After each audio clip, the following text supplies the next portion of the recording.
Yo, man. Boom, Miss Rusty. Maybe the word boom, Miss Rusty clips out. And I say it every time. I still don't know where I should put the mic to be able to say it, but I really like to yell boom and all that. So anyway, welcome to the Public Access Podcast here on the Quantum Global Broadcasting Network, qgbn. And I'm your host, Rusty Diamond. And it's Thursday here in this part of the world. Might be Friday where you are, and it might be some other day of the week if you live in some fucking weird place. I don't know. I'm not here to judge. But anyway, so today I'm here. I have a special guest, and I have him right here right now, and it's Alex Macklin. How you doing? Yeah, doing great, man. How are you? Man, I think I'm doing all right. I'm feeling a lot better than yesterday. Are you sick? No, yesterday's show. So I threw out my back, and Oh, so wow. yesterday's show I was on muscle relaxers. So it was interesting, and I don't like those things very much, man. They're not good. But sometimes you got to go that route. Yeah, for sure. Yeah. So so you'll get a sober version of me today. So that's good. It makes things easier. And so yeah, thanks for coming on and getting going with today. So I met you in the podcast group, one of the podcast groups. I'm not sure which one it was. There's a number of them. Most of them, I feel, the messages I get from people are usually somebody asking to, give me numbers or whatever. Get a little, yeah. Usually it's somewhere around the India region of someone or some country in that area, asking to boost my numbers of my podcast. And I feel like that's a lot of the ones I get. And so, those ones I can usually just pass through pretty quickly. But what got you to join the podcasting group? Yeah. So, over the last was like 7 years now, 7 years. I've done a lot of personal development, like a lot of like world-class stuff that's like really effective, really powerful, that took me from, being homeless in my car after the military to like married, kid on the way, doing great in sales now. I do high ticket coaching in sales. I do that. I have my own insurance agency now. I'm doing on the side. I have a full-time sales job. I'm like doing all this amazing stuff now. And I got to a point in my life where I'm managing it all. I'm being very responsible, getting everything managed, so I don't have to like stress out and worry about it as much. It's kind of handled by teams that I built already. And so I'm at a point now where I get to do what I really want to do, which is like share, like empower people and share wisdom and share like things that I've done, like things I've lived through and what I did to get by them, get through them. And, my life isn't perfect at all. I deal with crap every day too. I'm human. Sure. Except like I have a lot of skill sets and tools that I've learned over the years that really keep me in action. They keep me empowered. And, I have a lot of stuff, a lot of knowledge that I know can help a lot of people. I've already been on a thing. So anyway, what got me here is the beginning of this year, I made a promise to myself that I would do at least 100 podcasts this year for the sole intention of just getting myself out there, getting on camera more, spreading the message of like positive vibes, kind of thing. And like I put on podcasts where like people called in with like serious crap, like, their husband is working at a place and he doesn't have any protection and working on cranes and 1,000 feet in the air and like craziness. And like, he doesn't have like life insurance, like all this nut stuff. And like, we give advice. So I also do like relationship advice. I was on a podcast for that. Like, what I've been trained in essentially is like a world-class methodology founded in communication. So I have like really well like developed communication skills, and they apply to like literally almost every area I could think of, like relationships. I'm also an entrepreneur since I was 13. So I have a business background plus that, so I'm like a weird guy, but I have a lot of like different, experiences and knowledge that I could pass on. And I do, so I get to interact with people and I share stories. One podcast I talked about how to build a passive income business. Another one I talked about managing stress. and by the way, everything I preach is practical. So I don't just like talk about it like, oh yeah, you should be stress free. I'm like, no, here's what you do, like bam, bam, bam, step by step. And I feel that's what makes me really effective and really like useful is I'm not just talking woo woo practical motivation, sorry, woo woo motivational crap and all that stuff that doesn't actually work anyway because emotions only get you so far in life. I talk about here's what you do, like take these actions, you'll get a certain result out of it. Like that's what works. That actually people can take out of the podcast, apply to their life and make a difference, actually alter something.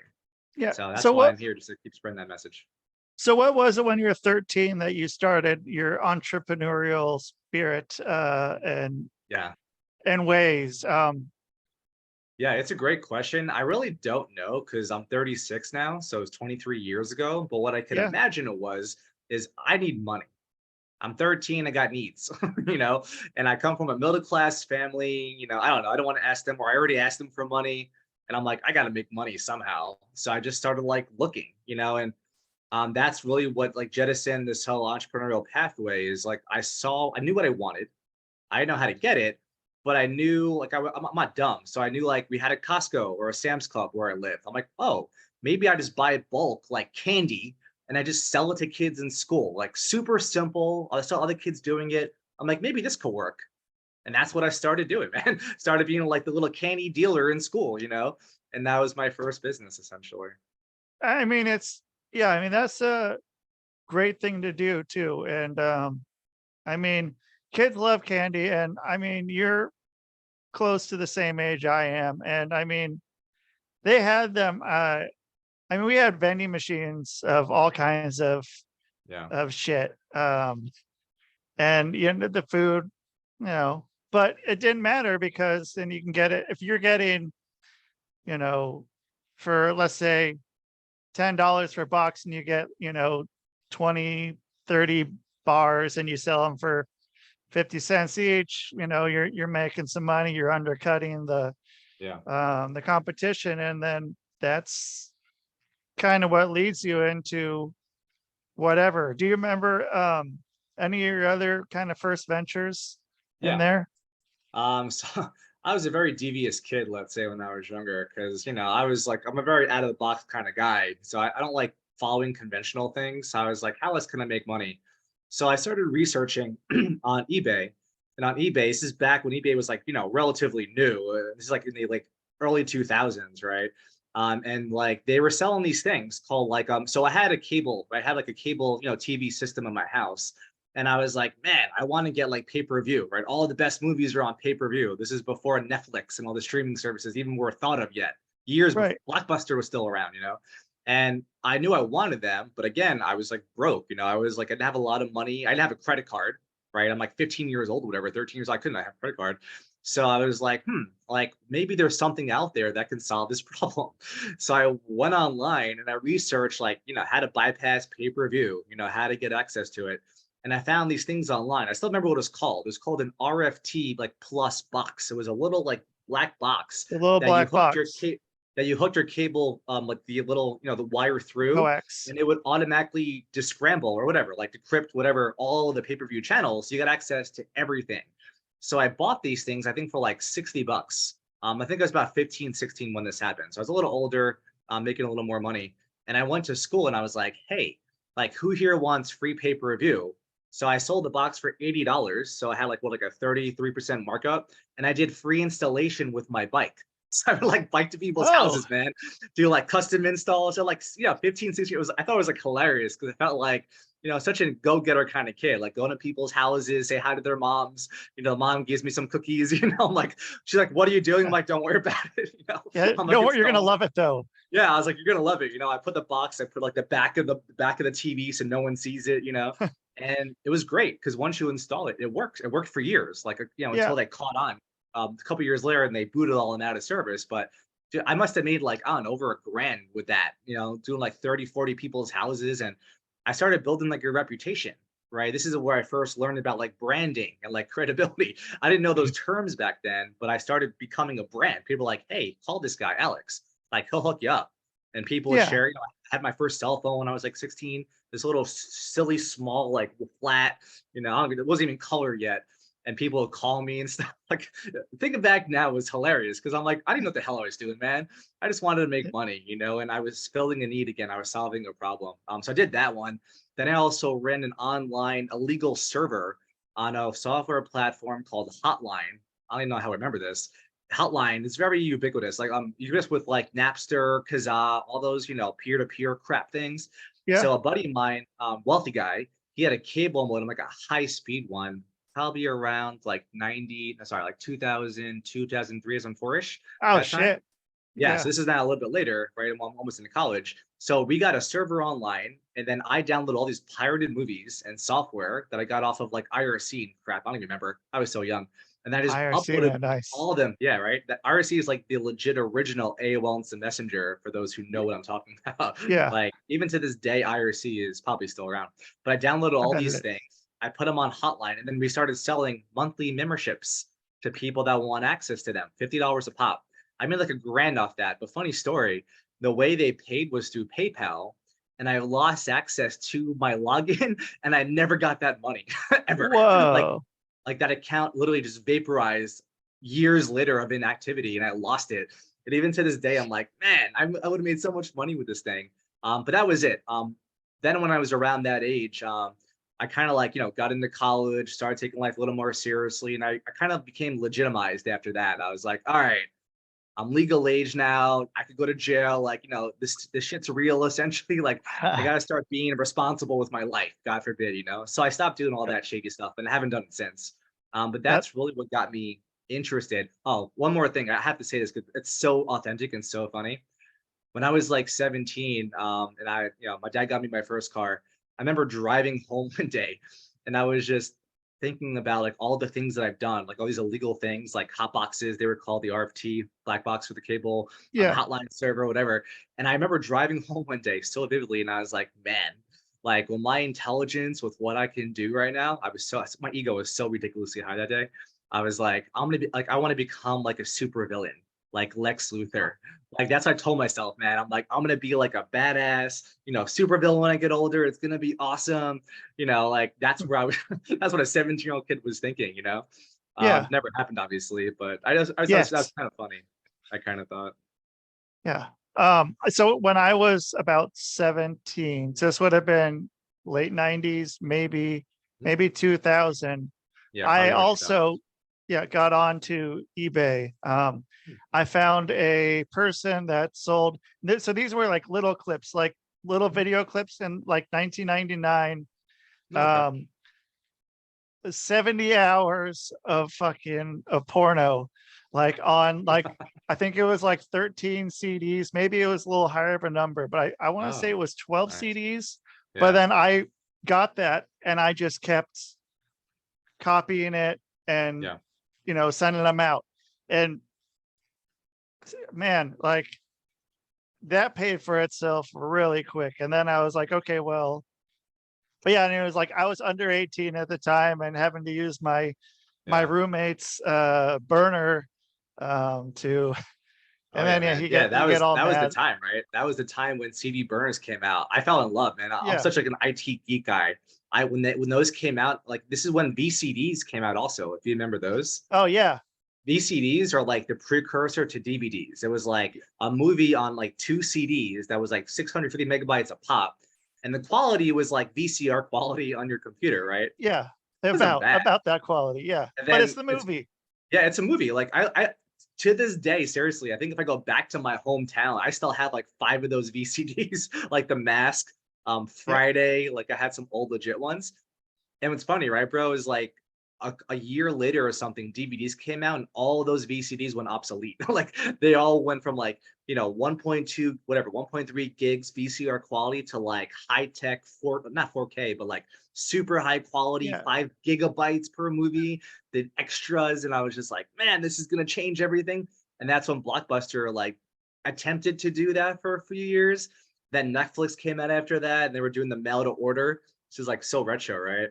And then Yeah. after a while, Blockbuster refused to jump on the bandwagon of mail to order. And once everything went streaming, Blockbuster went bye-bye because they just Yeah. refused to change their I business mean, they model. almost they had a chance to buy Netflix for I think maybe it was a few million. Like, I don't think it was that many. It was Wow. definitely under 50 million, but I don't think it was that. I mean, it's somewhere between 1 million and 50 million, but Yeah. it wasn't a lot of money for, I mean, what it Yeah. became. And then, so they didn't buy it. And then Netflix, you know, did Netflix. And, um, Crazy. but Blockbuster, I mean, Blockbuster was like my friend and I coined this, is like the Walmart of movie stores anyway. I mean, Blockbuster was Mm. very, um I mean, there was not a back room at Blockbuster Video to go and find those other videos that, that you could get. And Yeah. but yeah, I mean, and then so like there's that one left that's in Oregon now. And I don't know. I mean, now they have it as it's Airbnb there now for some nights. But yeah. I mean, I like that area of that's a cool area where that Blockbuster is. But yeah, no, Blockbuster wasn't that great. And plus, we could do it all on our own. We knew how to get around that stuff. So so then you decided you're older now, and your super villain career hasn't taken off the way you intended. So you went a Yeah. different direction. Yeah. So, man, if I ever tell my life story one of these days, it's gonna make a hell of a movie, let me tell you. So when I was in high school, I was like very like resistant to doing high school homework, right? And whatever. So Likewise. yeah, right. So I remember to this day very vividly, I was sitting in Mrs. Arnone's classroom. It's a senior year, where like a month before we're supposed to graduate. And I remember like, I was like, everyone was doing like, it was a computer class, like computer literacy, whatever class. This is back in 2004. And I was sitting there with a buddy of mine, and we were just playing games all day. Like we were playing like 3D Pong, on the Google Web, whatever. Like we were Yeah. just having fun. And then as we got closer to graduation, I remember having this thought. Like I started thinking back to like all my grades that I had over the year. And I remember this moment where I literally started like freaking out. I started having like a lot of anxiety, like a lot of stress, I started sweating. And I was like, oh my God, like, am I gonna graduate? Because I failed a few classes, and like my grades weren't that good.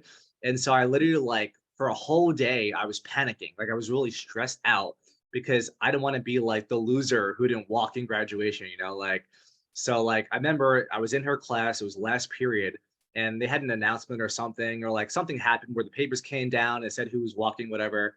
And I looked at it and like my name was on it. And I was like, thank God. It's like, I don't know what I would have done, if I didn't walk. So I literally just barely graduated high school, and I couldn't go to four-year college. So I had to go to community college. And anyway, Me long too. story short, like, the first year I was there, like I was not a school person. It was like, go to school, do your work, whatever, leave, like one of those people. Yep. And it was after that first year, I don't know, man, I had a realization in life. I was like, this sucks. This is boring. Yeah. So I saw like a poster for a criminal justice club on like one of the doors in one of the buildings, and I was like, oh, this sounds fun. Like I think I'm pretty clever, detective, whatever. So I go to Yeah. this meeting, I listen to the conversation. They're gonna have like, detectives come in with canines and visit prisons, and I was like, this sounds fun. So I joined that club. And then like after the couple of sessions of it, I kind of liked the president. Her name was Trisha. She's like a cute blonde girl. I kind of liked her. So I was single back then. So I literally I stayed after like the meeting, and I just kind of hang out with her and like see what I could do to make myself useful. And so she's like, hey Uh-huh. Alex, like, how like childhood love is. And Yeah. I was like, so I was like, hey, like you need help at all? Like, what can I do? Because I liked girls back then. I just didn't have any game really. I mean, I had a girlfriend for 3 years before, but she went off to like another college, and long distance doesn't work, obviously, Yep. historically. So I'm with this girl, and we're with a couple other people, and she gives me stuff to do, and I do it, and I do it again the next meeting, and the next meeting. And eventually, she's like, Alex, why don't you just like be part of the club? I was like, what do you mean? She's like, you're here more than the vice president is. Maybe I'll make you the vice president, kick his ass to the curb. I was like, sounds good to me. Like I Yeah. care. So I literally like this was probably like authentically the first time in my life I could remember that I took on a leadership position, like ever. Like before then, even with the businesses, I wasn't a leader. I was just like some guy hustling on the street making money. Like, I Right. don't think that was leadership. Leadership's like leading other people. I wasn't doing that yet. So I took on this responsibility and I really took it on. Like, I started like developing relationships. I just figured out how to do it. I don't know how, like with like the administration, like I reached out to like the sheriff's department and the prisons, and I just started like making things happen. And before I knew it, we visited like 5 prisons. We had like 4 guest speakers. I had like 3 of the adjuncts that were like cops or detectives come in and do speeches. And it was great. I had a Cool. really great time. And I really got exposed to like what it looks like to not be a leader, but like to be someone that has a capability of like making shit happen. I Yeah. became like an action guy. Like I discovered like what it looks like to be in action and do stuff and get results. And I got like really inspired by that. So one day, it's a cool story, short story. So one day I had this like crazy idea. I was home. Now keep in mind, this is like 2004, like 2005, 2005-ish, whatever. Yeah, 2005. So the internet was still relatively new. It was like 6 years old by then, right? The World Wide Web, Yeah. whatever. And so my college had a website, but it was such like the blandest, simplest website. It wasn't like high tech like they are nowadays with the interactive and animations. They didn't have that crap. It was a Yeah. simple HTML page. And I went to my college website and it was like the simplest thing ever. It was like 1 page per department, maybe 100 words and a photo. Like that was it. And like, so here I am now, right? Now that I'm in criminal justice club, I'm having a good time, I'm making friends, I'm getting like interested now in my school, like my college. I want to like do more. So I discovered it's like there's not a lot of information on the website and I don't know anybody.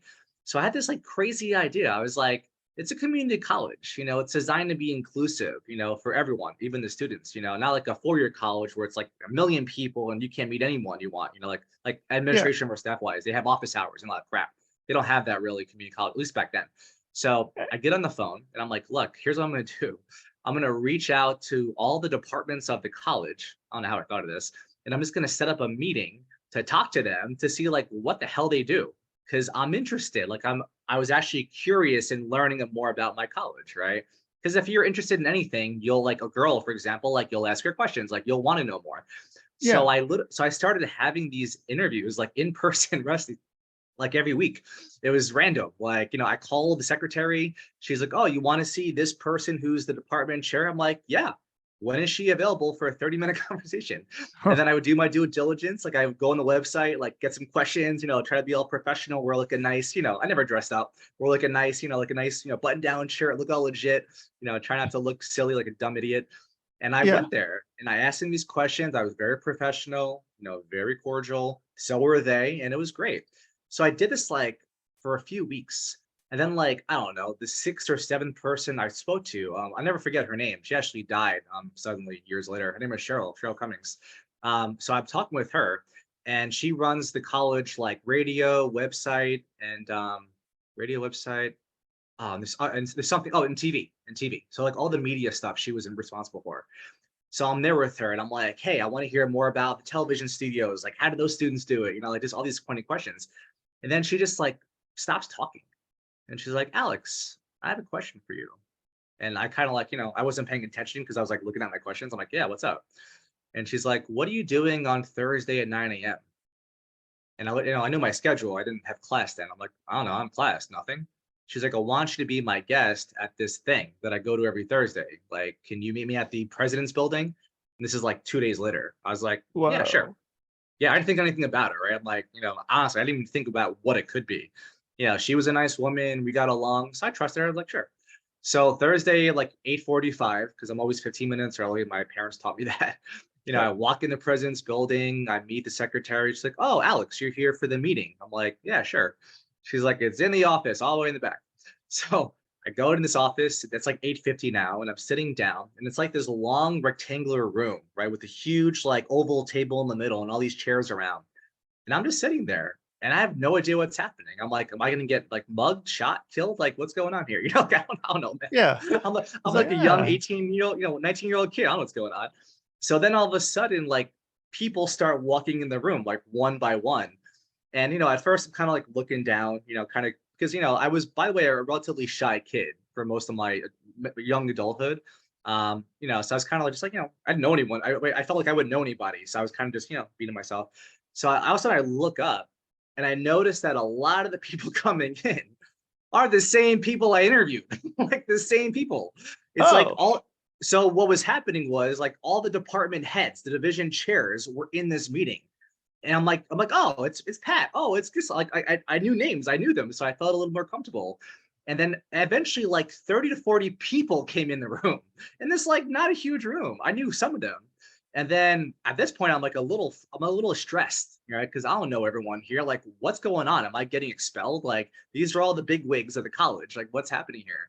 So then Cheryl walks in, and I feel a little more comfortable. She sits next to me, and she says hi, and like, that's it. I'm like, great, you know. And then this man walks in last. This bald looking dude, whatever guy, and his name was Steve, right? And he's the vice president of the college. I found out. So I'm just sitting there. I don't say a word because I don't know what's going on. And he's just like, oh, he's like, all right, everyone, welcome to the marketing users group. Today is Thursday, blah, blah, blah. This is our agenda. This is what we're talking about. So what I discovered is who these people were like the decision makers of the college. Like these are the people that make the decisions that impact the students like directly. And this meeting was called the marketing users group. And what it meant is they were like the collective leadership that met once a week to discuss like issues and breakdowns and like things that they could fix with the vice president, who would then report to the president and get them fixed. This was like their committee, right? Like they're a little huddle. So they had like a whole, hour conversation about like, I don't know, 30 different items, like the computer science department, it needs more computers, like the video department, like Cheryl's department, she needs more video production equipment, like whatever, like think like common breakdowns like that. And at the very end of it, I'm just sitting in there, just kind of like chilling, like listening and watching. I don't know what's going on. I don't know why I'm there. And then Steve looks at me. Everyone stops talking.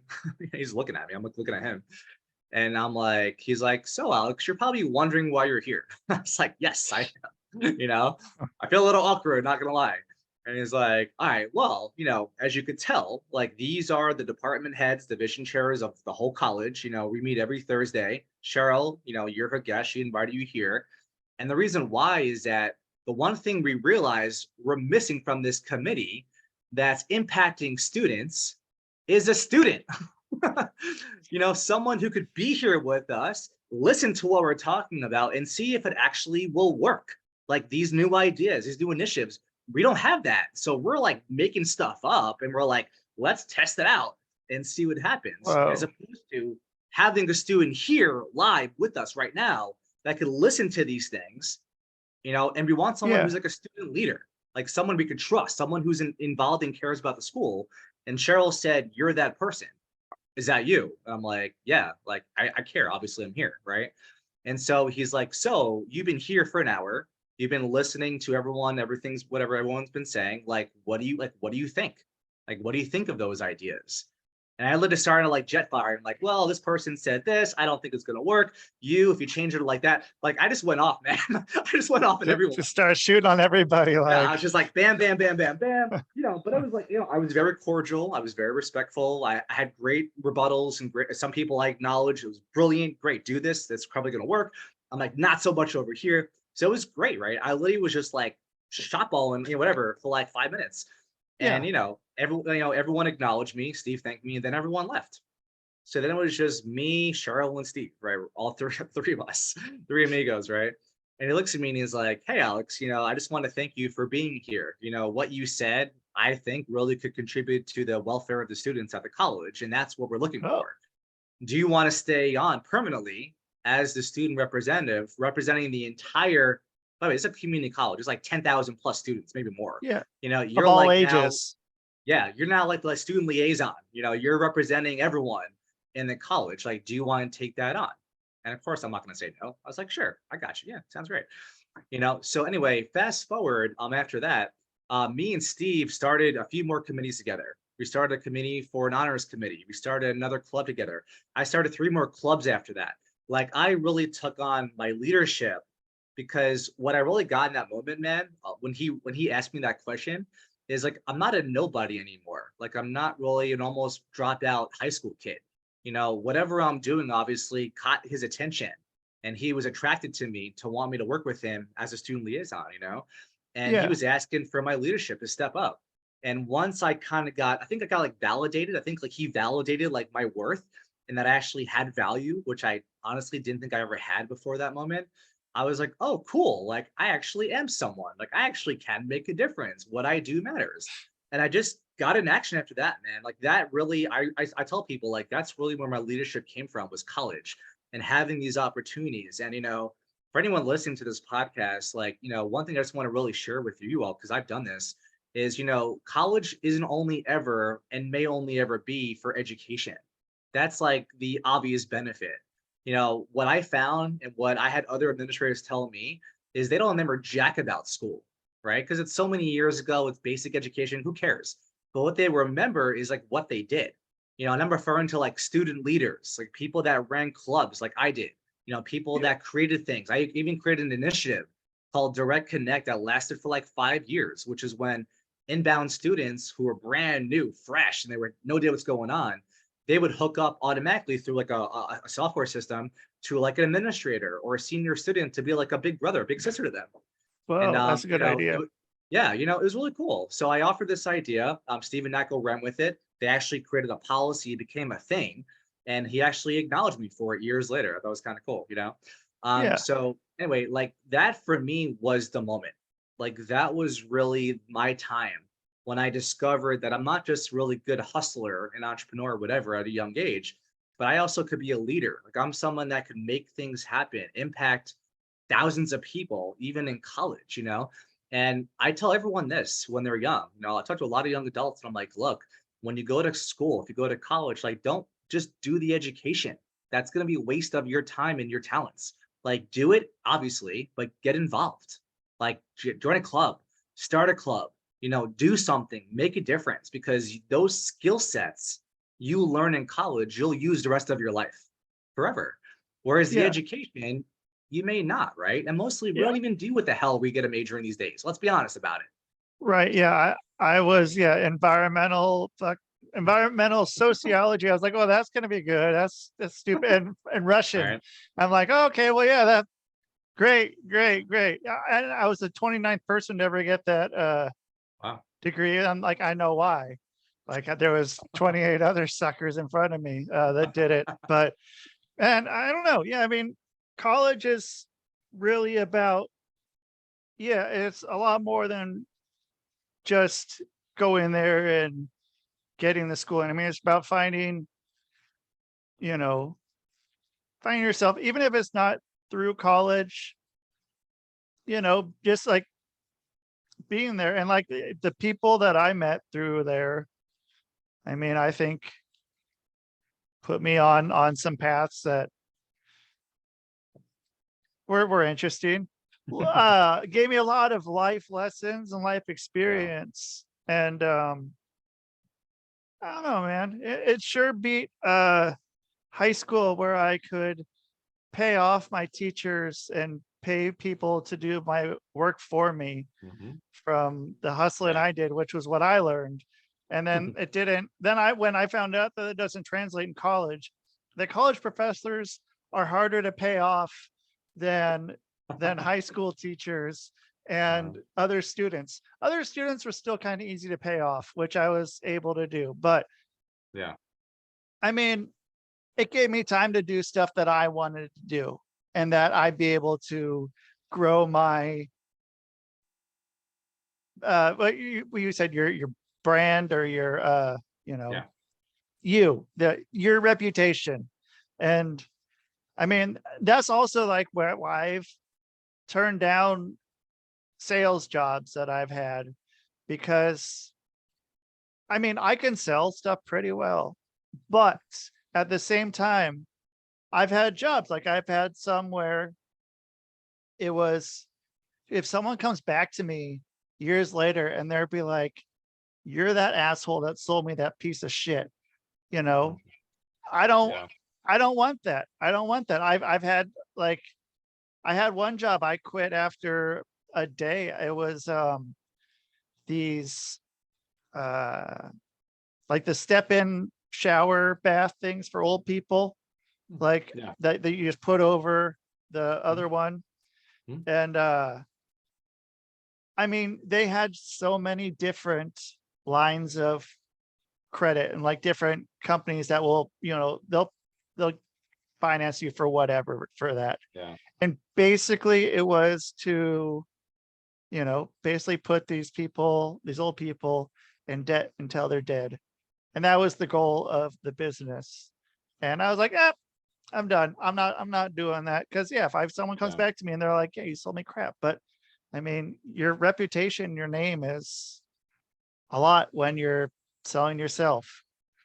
And so I mean, so you got into um, just really being able to sell yourself, and then that translated into where you are now, and it just sort of grew and grew and grew. And so, I mean, I don't know. I mean, where would you say that the person, if someone is trying to get the knowledge that would bring them to do something such as what you do, or somewhere in the general ballpark, what would you tell them to do? Let's say someone is 13 years old and someone is 22. What would you tell both of them? Yeah. So I thought about this a lot, actually, what you're asking. And in another podcast, I mentioned it this way. And I think it's the best way to illustrate it is that for me, like what's missing from everyone mostly that's out there, and why as a country mostly we're all, we're broke, we're suffering, we're not empowered, we're not making a lot of money, we're not doing things we want to do, is because we're all essentially like not equipped to handle life, like stress, upsets, people screwing you, whatever, like, you wronging people wronging you, like all these stressors per se, all the news, the media, all this crap to stress you out, fear-based society, whatever you want to call it. I personally feel like we're not equipped for that crap. Biologically, we're not, because that's Yeah. all in communication, right? So for me, what I found, and this was 7 years ago when I started my personal development journey, I found that when I really took on personal development, and meaning like developing tools, like a toolkit to deal with this crap, stress, anger, frustration, jealousy, whatever, anything negative per se, right? That comes at you, which is life, instead of just being like hit and you're done, you have a toolkit you could leverage and use whenever you want to break through that crap and keep going. So the answer here to me is personal development, period. And there's a lot of ways you can do that. Like for me, I got invited randomly when I was homeless for a year after the military in 2015. I was doing laundry one day out of my car, and I looked to my left and there was like a little personal trainer studio over there. And I gained some weight because, when you're depressed, you eat. At least I do, right? I'm a depressive eater. So I went in and I met the gym owner. He's actually my best friend to this day. And we Oh, started okay. talking. And I'm like, hey, man, look, like I need help. I got out of the military. I had a really bad time getting out. I don't have much right now. I'm going to school soon with the GI Bill. So I'll have about 2 grand a month to, find a place to live and whatever. And I need to lose weight. I want to be around positive people. Like, can you help me? And thank God the timing was perfect. And this was the perfect guy for me. He was actually in a world-class personal development organization at that moment. And he was talking to me about it. Like he was sharing with me, telling me what he's doing. And, the guy was like 47 with a six-pack, like ripped to crap. Like, he was the guy you want to be around because he's a personal Yeah. trainer. He was the representation of it. And I'm like, yeah, I want that. I want what you got. So he started training me.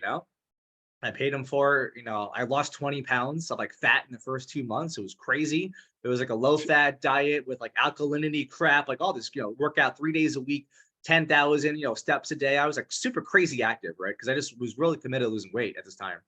And Yeah. then, I actually eventually became a personal trainer because of this man. I went to Oh, school with the GI Bill also, so they covered all the tuition and everything. Then, like a year later, so I left the gym where he was. I went to another location, did personal training. I then met a woman on a beach workout one day in like Ocean Beach. I'm in San Diego. And, after a couple hangouts, she's like, hey, you want to come back to my place? We're old. We're like, I'm like young 30s. So is she. Actually, no, she's like mid 30s. And so I'm driving to her house, and on the way to her house, I passed the guy's gym where the laundromat was. And I was like, what the hell? Like, what are the odds of this? Huh. So I go to her house, and she lives literally like half a mile down the street from the gym.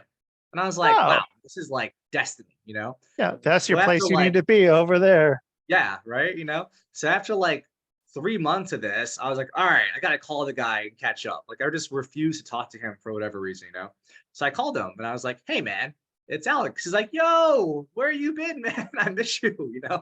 And so I went in the gym, I hooked up with him, like in terms of, we had a conversation, and he's like, yo, why don't you come back and work in my gym as a personal trainer? I want you here. So I left the other studio I was at. I started working with him. And it was at that moment when I saw him the second time around, like his temperament was different. Like he wasn't the same person. What do I mean? When I first met him, he was a really great trainer because he's like a drill instructor. He's like, get down, give me 5, shut up. Like one of those, like, that's how he was with everyone, by the way, not just clients, like his family, like his friends. Yeah. Like he was just like angry all the time because he had a lot of health issues that he was dealing with that he, obviously he wasn't comfortable health wise. So I saw this guy like a year or two later, and dude, he was like so chill, like so respectful, so loving, like talking like this. I was like, what happened to you? Like it was noticeable. And he was like, oh, I did this thing. I was like, what thing? He was like, I did this thing called Landmark. It's like a personal development thing. I did courses with them. I'm in a leadership program right now. And yeah, I'm discovering like who I've been being with people, which is an angry, upset, man child that no one wants to be around. And I got responsible for who I was being with people. And I just like, what? I don't want to be the person anymore. And with their tools, I was able to create a new persona for myself, which I'm being right now. He's doing right as like a loving, empowering guy. That's what I did. And I'm like, wow, that's really cool, man. And he's like, hey, they're having like an introduction to it like tonight. You available? I was like, sure. What else am I going to do in my life? I didn't have any friends at this time. I just got out being homeless, whatever. I was like, sure. So he brings me down to like, they have a local center in San Diego. I go to an introduction. I hear about it. Before this, by the way, I'm like a knowledge junkie, right? I love knowing everything. So I'm like, oh, cool. There's like another 3-day Know It festival. I'll just learn some cool stuff. Maybe it'll help me in my life, whatever. I was kind of like that about it, whatever. And I had the money because, the GI Bill, I was getting $2,000 a month again. So I had a little cash on the side. So I put in a credit card, whatever. So I did this thing. And, what I really got out of it for myself was like, wow, I am actually not stuck with how life is for me, like how I am in life right now, which at that time was a very like resigned guy about life. Like, even though I was taking some actions, doing some things, like, and I had a new girlfriend, I wasn't really that happy, like, honestly, like authentically. I wasn't in love with her. I just liked her. I was very like depressed. I didn't admit it to anybody. Life wasn't like, oh my God, life. It wasn't like that. It was like, oh, what's up, Yeah. man? Like, how you doing? Like that, like, very like deadening. And what I got from my forum is like, hey, Alex, yeah, that's who you are right now. That's who you're being. And what if you don't have to be that way anymore? What if you could become someone who's like outgoing and happy and fulfilled and in love and can have a wife and a family someday? So it's not just like you can have this. It's like, we're going to show you how to be that person, like the tools that I'm talking about. So I Yeah. took their tools, I did the work, which is, the work that they do is it's called ontological based. It's conversation based. It's not like I learn a little 3-rule step and all of a sudden now I'm freaking outgoing. Life doesn't work that way, by the way. Yeah. I had to deal with me being an asshole to people in my life and get responsible for, like, ask for forgiveness, apologize, like get complete with those people so I can be whole as a human being. And that is what got me in the beginning stages able to like be more self-expressive with people and really be more loving with people, because I had to clean up all this crap I did to people already in my life, like ask for forgiveness, forgive people, like, start speaking differently. I even started speaking differently. I went from going like life sucks to this is it to like, hey, life will be better. Like life is going to work out. Not like an affirmation, but like I'm speaking into my life a new future for myself. And then I just took actions to support that. So if I'm Well, saying I'm going to be fit, then I got my ass to the gym. I started Yeah. working out. If I said I'm going to be healthy, I started eating vegetables and, greens and things like that. So anyway, all this sounds great, but without the tools, none of this is really possible for anybody, right? Because you can't just say something that's going to happen. That's not how human beings operate, right? Especially if you're depressed, because you don't Yeah. want to do jack when you're depressed. Like, there have been moments in my life where I've been so depressed, I didn't even get out of bed for days, just watching TV, like numbing out to movies. Like, that's depression. If you never heard of depression, like anyone listening, Yeah. it sucks. It's like debilitating. You don't want to do jack. You could have, Bill Gates come to your house, billionaire, and be like, "Hey, Alex, do this, you'll be wealthy." I won't do it because I'm chemically, biologically, neurologically depressed. You don't have like access to take action to do things, even if you want to, even if you know they're going to work. It's crazy. So bottom line here, bring this home. I'm not promoting at Landmark. I don't have any association with them and with that. But I recommend people find something like Tony Robbins. That works too, right? Landmark, like NLP, something in the personal development world that's going to give you tools that are effective. They work, they're proven to work, that when life comes at you, like stress, failure, divorce, laid off, fire, all this crap and bullshit, you don't just get like knocked down by it, which mostly Yeah. we do, right? And then what do? We complain about it. Yeah. We blame people for it, And which, if you think yeah, about it, what does that make you? A yeah, victim. I think that's the biggest thing, is that taking that self responsibility and ownership Yeah. of your shit. And especially like you were saying, like going back and getting a hold of people. And, it's the AA thing or whatever, that whole deal. Yeah. But I mean, they're honest. I'm like, there was definitely people that I fucking, you know, I ended up hitting up a few years ago, and just realizing like myself, like, shit, this is like, it's not the outer world, is fucked. It's like, it's something I'm doing. Like, Yeah. I need to work at it. And yeah, fucking get those tools, man. And like, it helps. It fucking helps. You go and like get a hold of Alex. Don't be a fucking dummy. Like, you can do that. You can do that. Just get a hold of Alex. That's what I would do. So how do people get a hold of Alex if they want to get a hold of Alex? Yeah. I mean, the simplest way, honestly, is I have my own website. It's just Alexander Macklin, my full name.com. There'll be a link on there that says like contact me, or you could schedule like a free, 15, 30-minute appointment for free. And we could just have a conversation where, you can kind of tell me like where you're at in life, like what's going on, and maybe the kind of support you're looking for. Like, I'm not a therapist, but I have world-class training in communication. I can coach anything pretty much in communication very effectively. So if you're going through like hardships with your family, with your friends, with your business, I can coach you very effectively to get over that crap quickly. So anything you're dealing with in life, honestly, like, challenge me if you don't believe me. Seriously, schedule an appointment. Let's talk. You'll see what's possible out of that conversation, and then you decide what's next. It may even be not working with me. I might be like, hey, I recommend you do this. Go Yep. to do this course or go do that. But again, like Rusty said, the access really is you reaching out to people, because Yep. asking for help is not a negative thing. It's not a shameful thing or anything to be embarrassed about. If I didn't reach out to that guy waiting for my laundry to be done that day, I would not be here right now. I wouldn't be married. I wouldn't be having a very successful sales career, having businesses on the side. None of that would exist, because I still would have lacked the tools, and I would have been resigned, depressed probably my whole life after that, because I would have thought, this is it. Like, this is what life is about. It sucks.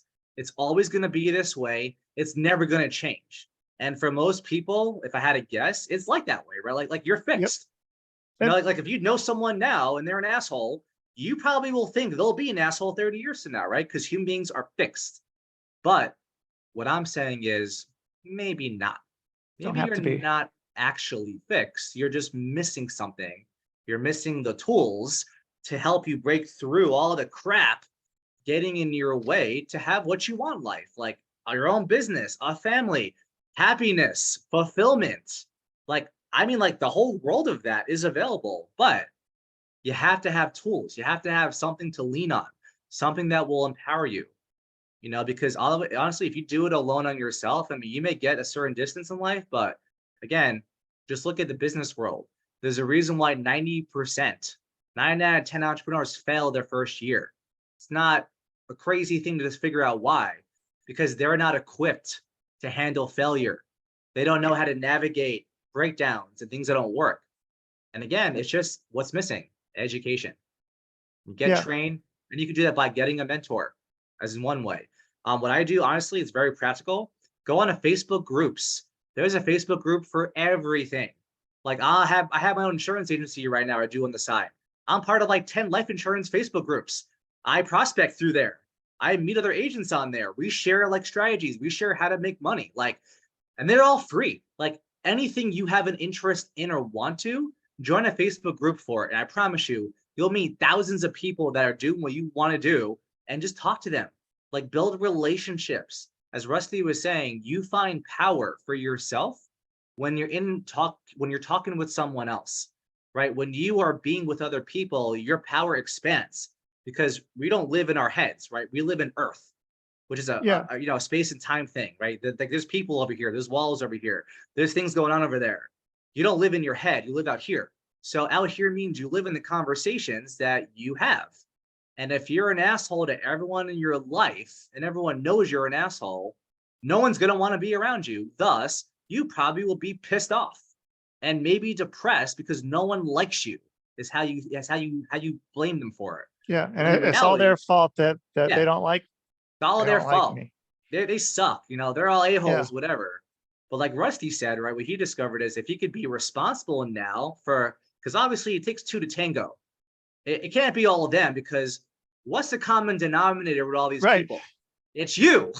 So Yeah. maybe you had something to do with it too, right? So by looking inwards, and I love how you said it, you could then be responsible for whatever the hell you did, own up to it, like ask for forgiveness, apologize, or whatever, get those relationships whole, and you could fix them that way essentially, and then create new relationships with that person. Like that's what I did too. Literally when I was in their leadership program with Landmark, I had to reach out to every person I wronged to get complete with them, because as long as that existed, that kind of relationship, I would always be disempowered in some way, right? Because I would always think about them once in a while, like, oh yeah, I really screwed them over. Oh, I wonder how they think about me, right? Yeah. So if you could repair all of the relationships in your life so that they're all in working status, to say it like that, and remember, it doesn't mean like you talk to that person now, but it could be like, hey, you're like, hey, I fucked up. I did. I'm owning it. It was my fault. I'm really sorry. I really apologize.